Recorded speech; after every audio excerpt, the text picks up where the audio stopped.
বেনাৰখনতে দেখিলোঁ ইয়াত লিখা আছে যে तीनों देवा कमलदल बसे बर्मा विष्णु महेश प्रथम इनकी वंदना फिर सुन सद्गुरु उपदेश।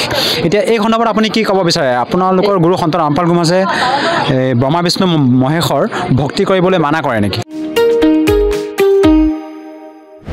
নমস্কাৰ। বৰ্তমান দেৱালী বতৰ, দীপাৱলী বতৰ, যে দীপাৱলীৰ সময়ত আমি কিছু শ্ৰদ্ধালুৰ পৰা সন্ত ৰামপাল গোহাঁইৰ কিছু শ্ৰদ্ধালুৰ পৰা কিছু কথা জানিবলৈ প্ৰয়াস কৰিম। দেৱালী বতৰত বহুতে হয়তো দেৱালী হৰ্ষ উল্লাসেৰে উদযাপন কৰে, কোনোবাই আতচবাদী বজায়, কোনোবাই ফটকা বজায়, দেৱালী উদযাপন কৰে। কিন্তু আমি দেৱালী সন্দৰ্ভত বিভিন্ন সময়ত আমি বিতৰ্ক হোৱা দেখিবলৈ পাওঁ। বিভিন্ন সমাজত মানে বিভিন্ন ধৰণৰ লোকে ধৰক দেৱালী উদযাপন কৰাক লৈ বিতৰ্ক কৰা দেখিবলৈ পাওঁ। কিন্তু আমি সন্ত ৰামপাল গোহাঁইৰ শিষ্যসকলৰ ক্ষেত্ৰত আমি এক ব্যতিক্ৰম ছবিহে দেখিবলৈ পাওঁ। তেওঁলোকে দেৱালী কি ধৰণে উদযাপন কৰে সেই বিষয়ে আমি জানিবলৈ প্ৰয়াস কৰিম। গতিকে আমি সন্ত ৰামপাল গোহাঁইৰ এজন শিষ্যৰ কাষলৈ যাব বিচাৰিছোঁ, তেওঁলোকে কেনেধৰণে দেৱালী উদযাপন কৰে। মই এজন শ্ৰদ্ধালুৰ কাষলৈ যাব বিচাৰিছোঁ। মই কেমেৰা পাৰ্চনক অনুৰোধ জনাইছোঁ তেখেতৰ কাষলৈ নিবৰ বাবে। নমস্কাৰ ছাৰ। নমস্কাৰ ছাৰ, আপোনাৰ শুভ নামটো? মোৰ নাম শম্ভু দাস। আপুনি কোন ঠাইৰ পৰা আহিছে ছাৰ? মই হোজাই যোগীজানৰ পৰা আহিছোঁ। যিহেতু হোজাই জিলাৰ অন্তৰ্গত পাণচালি যি নামদান কেন্দ্ৰ, তাত আপোনালোকে আজি সৎসংগ শুনিলেহি। সৎসংগ শুনি কেনে পালে ছাৰ? সৎসংগ শুনি আমি সদায় ইয়াত মাহত দুবাৰ সৎসংগ হয়, আমি আহি থাকোঁ। সৎসংগ শুনি মোৰ বহুত ভাল লাগিছে। আৰু ছাৰ, যিহেতু বৰ্তমান দেৱালী বতৰ, দীপাৱলী বতৰ, দীপাৱলীৰ সময়ত আপোনাৰ পৰা এষাৰ কথা জানিব চেষ্টা কৰিম। বিভিন্ন সময়ত বহুতে দীপাৱলীক লৈ মানে বিতৰ্ক কৰা দেখা যায়, আৰু বহুলোকে বছৰত এবাৰে মানে দেৱালী উৎসৱটো উদযাপন কৰে। আপুনি সেই সন্দৰ্ভত কি ক'ব বিচাৰে? আপোনালোকে কেনেধৰণে দেৱালী উদযাপন কৰে? হয়, আপুনি ভাল কথা সুধিছে। আমি জানো ৰামায়ণত যিটো আমি ৰাম ৰাৱণৰ যুদ্ধ, আমি এই কাহিনীটো আমি জানো। ৰাম ৰাৱণৰ যুদ্ধ হোৱাৰ পিছতে ভগৱান ৰামে মা সীতাক লৈ আহিছিলে ৰাৱণৰ হেৰিৰ পৰা। আৰু তাৰপিছত এই যে মা সীতা আমাৰ এই অযোধ্যাবাসীক অযোধ্যাত ঘূৰি আহিছে, সেইটো কাৰণে অযোধ্যাবাসীয়ে ফাৰ্ষ্ট টাইম এই দীপাৱলী আমি যে বন্তি প্ৰজ্বলন কৰোঁ, এইটো প্ৰথা আৰম্ভ হৈছিলে। তাৰপিছত তাত বহুত কাহিনী হ'ল। মা সীতাক অগ্নি পৰীক্ষাও হৈছে। অগ্নি পৰীক্ষাৰ পিছত আকৌ মা সীতাক বনবাসত দিয়া হৈছে। সেইটো কাৰণে আমি আমাৰ গুৰুদেৱৰ যিটো ডাইৰেকশ্যন, আমাৰ সন্ত ৰামপালজী, আমাৰ পূজ্য গুৰুদেৱ সন্ত ৰামপালজী মহাৰাজৰ যিটো ডাইৰেকশ্যন, সেইটো কাৰণে আমি যিটো দীপাৱলী আমি গোটেই মানে বছৰত ডেইলি আমি এইটো পালন কৰি থাকোঁ। ৰাতিপুৱা আমাৰ ঘিয়েৰে বন্তি প্ৰজ্বলন কৰিব লাগে, আৰু ৰাতি সন্ধিয়াও আমি বন্তি প্ৰজ্বলন কৰোঁ। গোটেই বছৰটো আমি দীপাৱলীটো পালন কৰি থাকোঁ। আৰু ছাৰ, কি ক'ব বিচাৰে আপুনি? যিহেতু আমাৰ দীপাৱলীক লৈ বিভিন্ন সময়ত বিতৰ্ক কৰে বহু লোকে অজ্ঞানতাৰ বাবে, আৰু সেই লোকসকলক আপুনি কি ক'ব বিচাৰে? আচলতে আপোনালোকৰ গুৰুজী সন্ত ৰামপাল গোহাঁইয়ে যি আপোনালোকক মানে জ্ঞান দিছে শাস্ত্ৰৰ প্ৰমাণৰ সৈতে, আপুনি তেওঁলোকক কি ক'ব বিচাৰে? মই এইটোৱে ক'ব বিচাৰোঁ, যিটো দীপাৱলী আমি বছৰত একবাৰ হেৰি হয়, এইটো আমাৰ পৰম্পৰাগত এটা হেৰি চলি আহিছে। আৰু আমাৰ যিটো আমাৰ সন্ত ৰামপালজী গুৰু মহাৰাজে আমাক সৎ ভক্তি দিছে, অৰ্থাৎ আমি সৎ ভক্তি কৰিব লাগে। আৰু শাস্ত্ৰ বিধি মতেহে আমাৰ ভক্তি পূজা বা যিখিনি ধাৰ্মিক কৰ্ম আমি কৰোঁ, এইটো শাস্ত্ৰ গীতা বেদ হিচাপে, অৰ্থাৎ শাস্ত্ৰ মতে হ'ব লাগে, ভক্তি কৰিব লাগে। আৰু শাস্ত্ৰ মতে ভক্তি কৰিলে আমি মুক্তি পাম আৰু আমাৰ মানৱ জনম সফল হ'ব। আৰু ছাৰ, আপুনি সৎ ভক্তিৰ কথা ক'লে, আপুনি সৎ ভক্তি কেনেকৈ বুজিব যে, বা আমাৰ জগতৰ লোকসকল যিসকলে টিভি স্ক্ৰীণত আপোনাক চাই আছে, সৎ ভক্তি কেনেধৰণৰ হয় সেই বিষয়ে কেনেকৈ জানিব যে আপোনালোকে কৰি থকা ভক্তিটোৱে সৎ হয়, বা তেওঁলোকে কৰি থকা ভক্তিটো সৎ ভক্তি নহয়? এইটো কেনেকৈ প্ৰমাণ কৰিব তেওঁলোকে?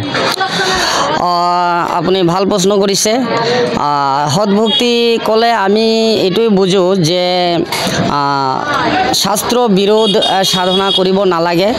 অৰ্থাৎ ভগৱানৰ যিটো লাভ, ভগৱানৰ আমি মানৱ জনম পাইছোঁ, মানৱ জনৰ কাৰণে ভক্তি কৰিব লাগে। কিহৰ কাৰণে? মুক্তি পাবৰ কাৰণে। অৰ্থাৎ আমি ভক্তি কৰি মুক্তি পাব লাগিব। আৰু ভক্তি কৰি মুক্তি তেতিয়াই হ'ব যেতিয়া আমি শাস্ত্ৰ হিচাপে গীতা বেদ মতে আমি সাধনাটো কৰিম।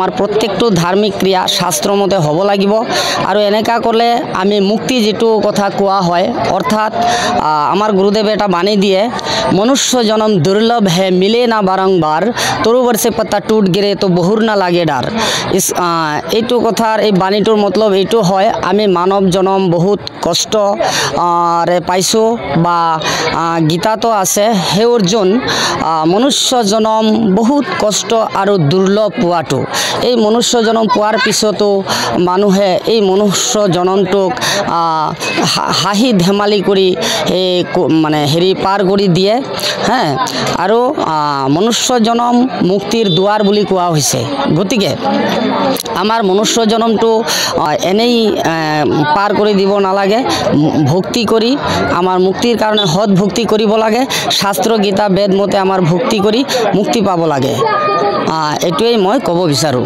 আৰু ছাৰ আপোনাৰ পিছফালে আমি এখন বেনাৰ দেখিছোঁ সেই বেনাৰখনত লিখা আছে যে সতলোক আশ্ৰম আৰু ইয়াত লিখা আছে তিনো দেৱা কমল দল বসে বৰ্মা বিষ্ণু মহেশ প্ৰথম ইনকি বন্দনা ফিৰ চোন সদগুৰু উপদেশ আমি এই ক্ষেত্ৰত বেনাৰখনৰ সন্দৰ্ভত ক'ব বিচাৰোঁ যিহেতু বিভিন্ন সময়ত আপোনালোকৰ গুৰু সন্ত ৰামপাল গুৰুমজৰ বিপক্ষে মানে বিৰুদ্ধে বিভিন্ন বিতৰ্ক কৰা দেখিবলৈ পাওঁ যে সন্ত ৰামপাল গুৰুমজে বৰ্মা বিষ্ণু মহেশৰ ভক্তি কৰিবলৈ মানা কৰে এনেধৰণৰ মানে বিভিন্ন ছ'চিয়েল মিডিয়া প্লেটফৰ্মত আমি বিতৰ্ক দেখিবলৈ পাওঁ এতিয়া আপোনাৰ পিছফালে আমি এই বেনাৰখনতে দেখিলোঁ ইয়াত লিখা আছে যে তিনো দেৱা কমল দল বসে বৰ্মা বিষ্ণু মহেশ প্ৰথম ইনকি বন্দনা ফিৰ চোন সদগুৰু উপদেশ এতিয়া এই সন্দৰ্ভত আপুনি কি ক'ব বিচাৰে আপোনালোকৰ গুৰু সন্ত ৰামপাল গুৰুমজে ব্ৰহ্মা বিষ্ণু মহেশৰ ভক্তি কৰিবলৈ মানা কৰে নেকি নহয় এইটো আপুনি আমাৰ গুৰুদেৱে ব্ৰহ্মা বিষ্ণু শিৱৰ ভক্তি কৰি মানা নকৰে ইয়াত যেটো বাণী লিখা আছে এইটোৱে অৰ্থ হয় অৰ্থাৎ